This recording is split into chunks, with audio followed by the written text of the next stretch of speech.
شروع اللہ کے نام کی جو بڑا مہربان اور نہایت رحم کرنے والا ہے۔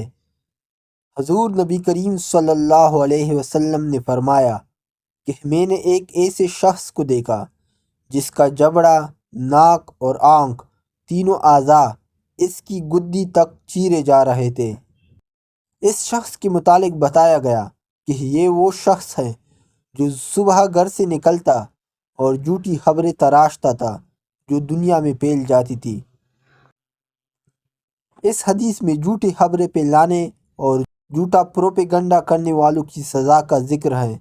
آنکھ، کان اور زبان کو ایک جیسی سزا اس لیے دی جا رہی ہے کہ وہ جھوٹی خبر پھیلانے میں ان تینوں اعضاء سے کام لیتا تھا۔